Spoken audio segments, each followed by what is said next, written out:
नमस्कार। ओम नमः शिवाय।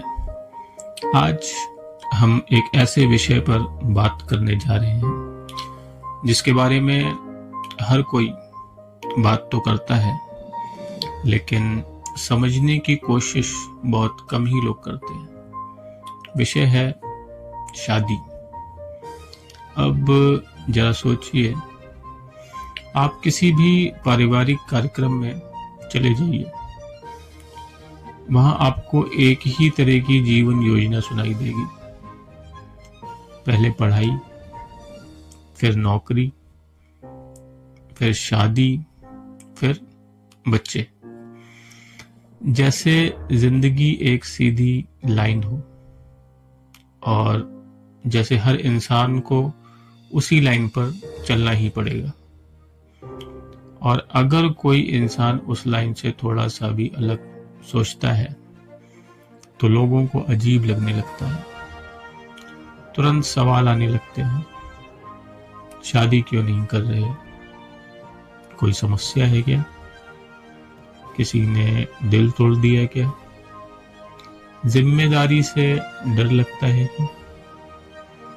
लेकिन एक सवाल है जो लगभग कभी नहीं पूछा जाता। क्या हर इंसान का मन शादी के लिए बना होता है? ज्योतिष की दृष्टि से देखें तो इसका उत्तर है नहीं। और यह कोई नया विचार नहीं है, यह कोई आजकल का बहाना भी नहीं है। ये बात हजारों सालों से देखी और समझी जा रही है। मैंने बहुत सही कुंडलियां देखी हैं, बच्चों की, कॉलेज के छात्रों की, नौकरी करने वालों की, शादीशुदा लोगों की, तलाकशुदा लोगों की, और कुछ ऐसे लोगों की भी जिन्हें शादी से न प्यार है न नफरत, बस रुचि ही नहीं है। और मैं आपको एक बात बिल्कुल साफ कहना चाहता हूं, कुछ लोग शादी से भागते नहीं हैं, उनका मन उस दिशा में जाता ही नहीं। आज का ये वीडियो किसी को जज करने के लिए नहीं है, किसी को सही या गलत ठहराने के लिए भी नहीं है। ये वीडियो है समझने के लिए। ज्योतिष में शादी वास्तव में क्या होती है? सबसे पहले एक भ्रम दूर करते हैं। बहुत से लोग सोचते हैं कि ज्योतिष में शादी सिर्फ 7वें भाव से देखी जाती है। ये पूरी तरह से सही नहीं है। शादी केवल एक चीज नहीं होती, शादी एक अनुभव होती है। जैसे कोई फिल्म में सिर्फ एक दृश्य नहीं होता, बहुत सारे दृश्य होते हैं। वैसे ही शादी के भी कई हिस्से होते हैं। जैसे किसी की ओर आकर्षण महसूस होना, भावनात्मक जुड़ाव बनना, किसी के साथ जीवन साझा करना, जिम्मेदारी उठाना, समाज के नियमों को मानना, शारीरिक नजदीकी और लंबे समय तक साथ निभाना। इन सभी चीजों को ज्योतिष में अलग अलग ग्रह दर्शाते हैं, इसलिए सिर्फ 7वां भाव देखना काफी नहीं होता। शादी से जुड़े मुख्य ग्रह और भावों पर भी विचार करना चाहिए। 7वां भाव शादी का सामाजिक और कानूनी पक्ष है। 7वें भाव का स्वामी आप रिश्तों को कैसे देखते हैं ये बताता है। शुक्र आकर्षण और पसंद है। चंद्रमा भावनात्मक जरूरत और मन की इच्छा। दूसरा भाव परिवार और वंश का भाव है। 11वां भाव इच्छाओं की पूर्ति, और नवांश कुंडली आत्मा और भाग्य की गहराई। अब एक बहुत सरल बात समझिए, अगर किसी की कुंडली में आकर्षण तो है लेकिन भावनात्मक जरूरत नहीं है। तो शादी हो सकती है, लेकिन उसे निभाना मुश्किल हो जाता है। और अगर भावनात्मक जरूरत ही नहीं है तो शादी का विचार मन में स्वाभाविक रूप से आता ही नहीं है। तो शादी में रुचि आती कहाँ से?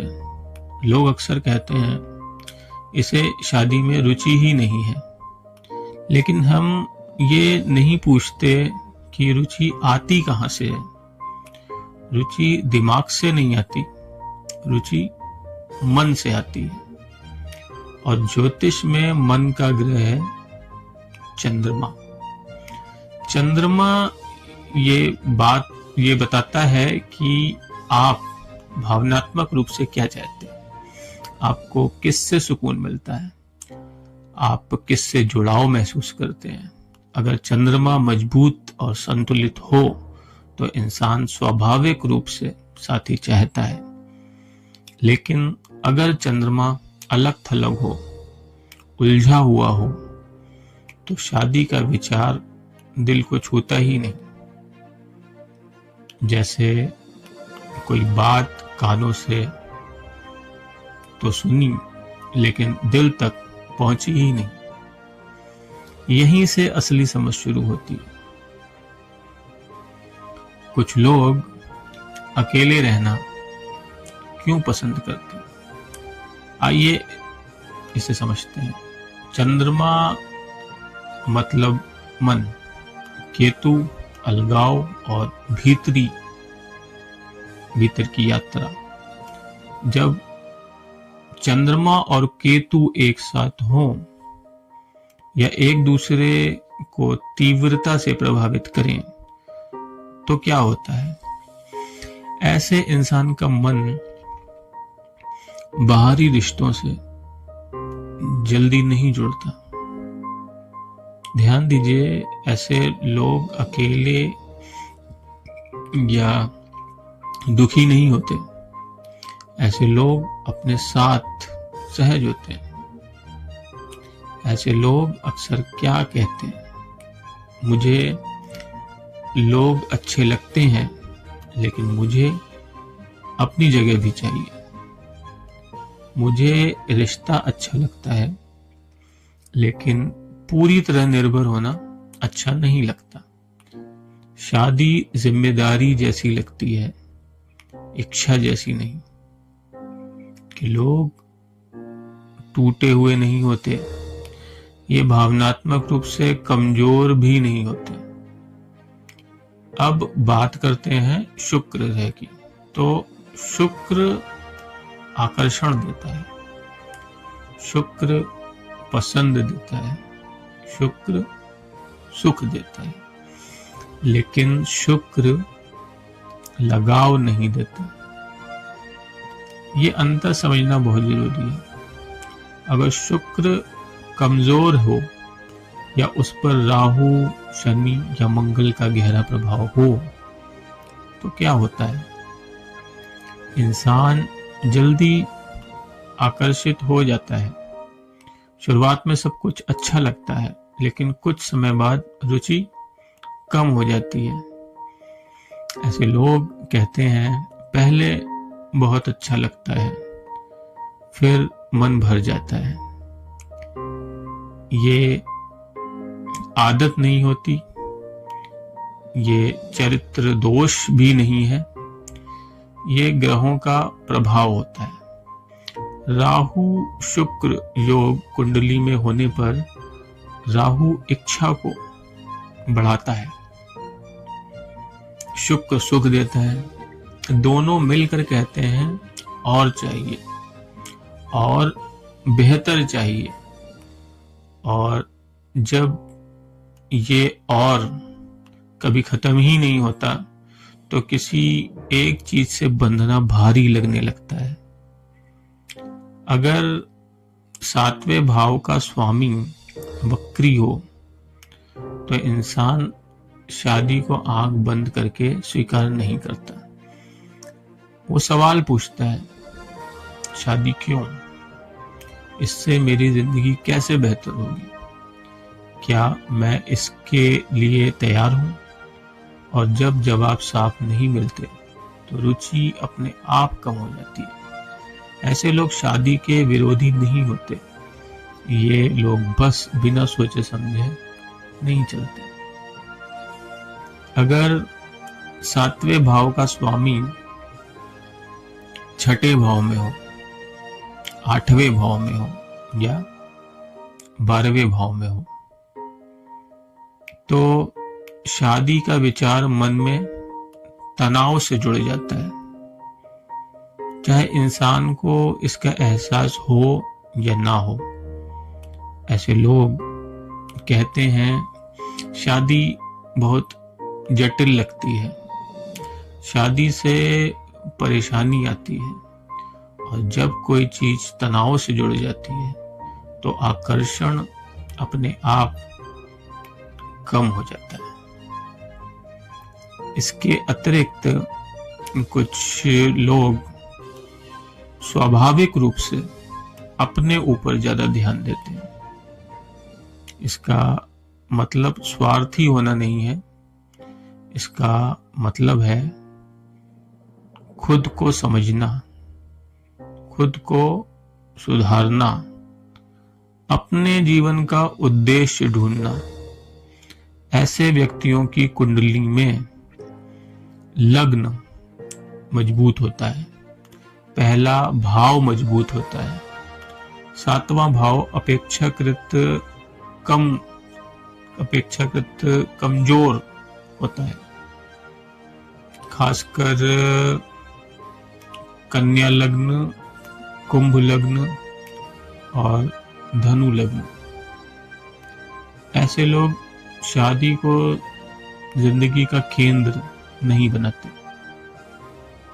और जब समाज जबरदस्ती करता है तो अंदर विरोध बढ़ता है।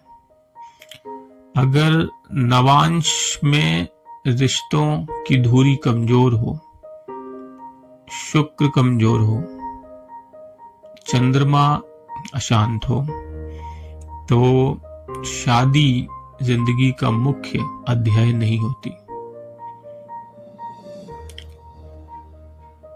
शादी हो सकती है, लेकिन पूरी पहचान शादी के आसपास नहीं घूमती। हर इंसान का धर्म एक जैसा नहीं होता। किसी का धर्म होता है साथी के साथ आगे बढ़ना, किसी का धर्म होता है अकेले रहकर स्पष्टता पाना। ज्योतिष तुलना नहीं करता, ज्योतिष संतुलन सिखाता है।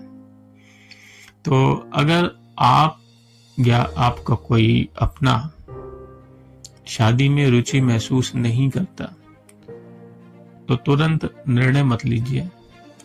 पहले ये समझिए ये डर है या स्पष्टता। डर ठीक हो सकता है, स्पष्टता सम्मान चाहती है। ज्योतिष का काम आपकी शादी करवाना नहीं है, ज्योतिष का काम है आपको आपके स्वभाव के साथ संतुलन में लाना। अगर आपने ये बातें अपनी जिंदगी में देखी हैं तो कमेंट में जरूर लिखिए। नमस्कार। ओम नमः शिवाय।